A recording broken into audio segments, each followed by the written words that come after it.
Jangan lupa like, komen, dan subscribe channel YouTube TVRI Bengkulu dan nyalakan lonceng notifikasinya.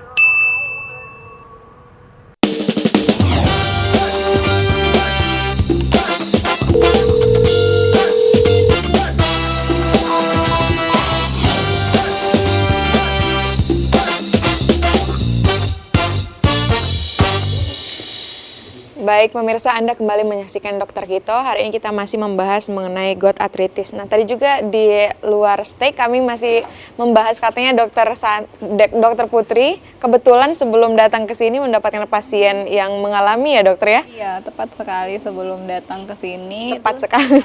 Sempat merujuk satu pasien, itu ceritanya dia muncul nyeri sendi awalnya cuma di jari-jari, kemudian dia pindah ke Bengkulu, kebetulan dia baru pindah ke Bengkulu, dan sudah mulai muncul benjolan-benjolan atau bengkak-bengkak tofus tadi ya, sudah tidak lagi di jari-jari tangan saja, tapi juga sudah di siku, sudah di tangan, dan ternyata hasil laboratoriumnya asam uratnya itu 11 ya, 11,5. Padahal kan tadi normalnya itu laki-laki di bawah 7 ya, sedangkan si pasien ini sudah 11,5.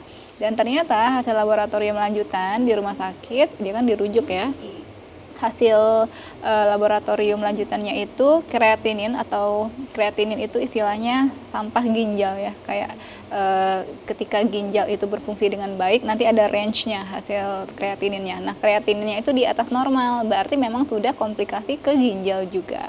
Jadi untuk pasien-pasien seperti itu penanganannya sudah bukan lagi di fasilitas kesehatan tingkat pertama, tapi sudah di tingkat lanjutan. Gitu. Artinya sudah banyak komplikasinya ya dokter? Ya, sudah ke ginjal. Oke, ini kita mau meluruskan juga nih pemirsa, ternyata gout arthritis, rematik, dan asam urat itu berbeda ya dokter ya? Iya, jadi kalau memang sih kebanyakan masyarakat awam itu bilang apapun nyeri sendinya itu adalah disebut dengan rematik biasanya. Sebenarnya gout arthritis dengan rematik itu adalah dua yang berbeda ya. Gout arthritis yang disebabkan kadar asam urat yang tinggi atau melebihi normal. Kalau rematik itu biasanya cenderung ke rheumatoid arthritis. Ya, kalau secara gejalanya dia sama-sama nyeri sendi. Akan tetapi penyebabnya beda. Kalau gout arthritis dia karena asam urat atau purinnya yang melebihi normal, seperti itu ya. Kalau rematik atau rheumatoid arthritis dia disebabkan karena adanya autoimun. Seperti itu. Jadi dia dua hal yang berbeda. Penyebabnya berbeda. Tidak bisa disamakan juga ya dokter ya. Karena tadi hampir keliru juga gitu kalau tidak diluruskan.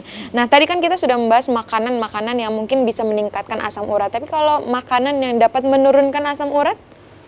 Ya, ada buah-buahan ya, contohnya seperti pisang, kemudian apel ya. Terus ada juga sayur-sayuran hijau, tapi tadi ada sayuran yang disebutkan yang bahkan tidak boleh, tidak boleh, harus dibatasi. Contohnya seperti kangkung sama bayam tadi ya, berarti di luar itu boleh.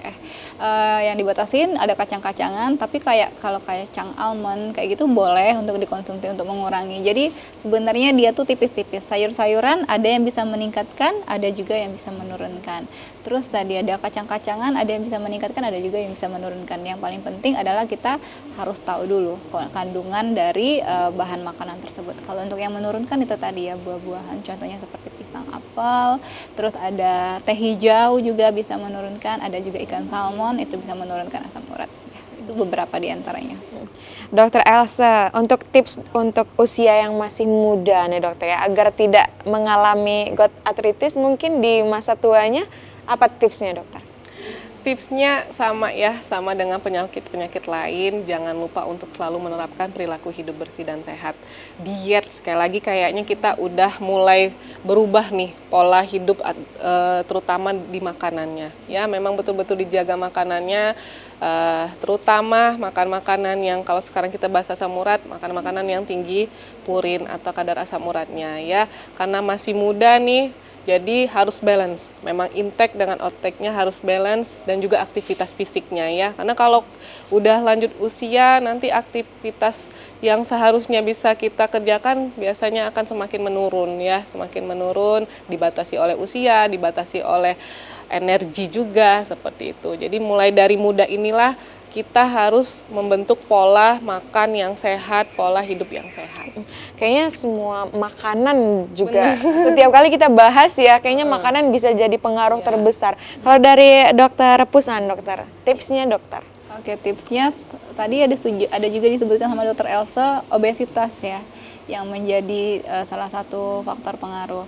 Ya, obesitas atau lemak berlebih itu juga bisa mengurangi reabsorpsi atau penyerapan kembali si asam urat ini. Jadi kan tadi normalnya asam urat ini akan diserap kembali oleh tubuh, kemudian dikeluarkan oleh urin. Nah, nanti kalau misalnya kita berat badannya berlebih, lemaknya terlalu banyak, itu akan mengganggu proses tersebut.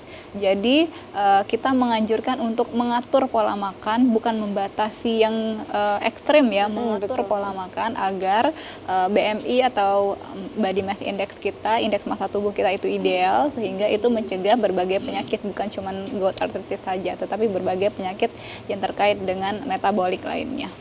Kalau untuk pemeriksaan sendiri, kita harus boleh datang ke puskesmas atau langsung ke rumah sakit? Ya, kabar baiknya di puskesmas, khususnya di Kota Bengkulu ya, itu sudah bisa dilakukan pemeriksaan kadar asam urat ya. Jadi para pemirsa TVRI di rumah ini biasanya kalau memang ada gejala nyeri-nyeri sendi, silakan menggunakan vaskesnya yang pertama yang terdekat, karena udah bisa dilakukan pemeriksaan di puskesmas. Itu bisa menggunakan BPJS, dokter? Pasti, pasti ya. Kabar gembira juga ya Kabar untuk gembiranya itu bisa menggunakan BPJS, jadi jangan khawatir tidak ada dipungut biaya, asalkan memang BPJS-nya sesuai dengan vaskes pertamanya. Seperti itu. Jadi apalagi yang ditunggu ya, karena sudah diberikan akses untuk berobat gitu ya. Mungkin ini dokter, apa ya, langkah-langkah konkret mungkin untuk para penderita yang sudah mengalami gout arthritis untuk survive bisa sembuh gitu. Oke. Yang paling penting adalah kerjasama ya antara pasien dengan dokter. Jadi pasien itu sendiri juga harus ada kemauan untuk sembuh. Oh, saya sudah terkena penyakit A, terkena penyakit B. Tidak apa-apa karena penyakit itu insya Allah ada obatnya, asalkan kita ada kemauan ya. Jadi kalau memang sudah terdiagnosis, sudah merasakan gejala-gejala yang dirasakan tadi, silakan langsung berobat. Apa yang dianjurkan oleh dokternya itu dikerjakan. Disuruh batasi makanannya. Langkah-langkah yang konkretnya ya. Kemudian disuruh konsumsi obat 1 kali sehari, konsumsi obat 1 kali sehari. 2 kali sehari, 2 kali sehari. Jam-jamnya pun juga harus diikuti. Itu saja. Artinya kerjasama ya, konsultasi itu udah paling penting gitu. Oke, terima kasih dokter Pusan dan dokter Elsa karena sudah memberikan edukasi yang penting untuk pemirsa di rumah. Dan tadi juga kita sudah mendapatkan informasi kalau misalkan yang sudah ada gejala-gejala boleh langsung datang ke puskesmas dan menggunakan BPJS juga. Ini kabar gembira juga untuk pemirsa di rumah. Saya Helda Amelia, pemirsa undur diri, terima kasih dan sampai jumpa.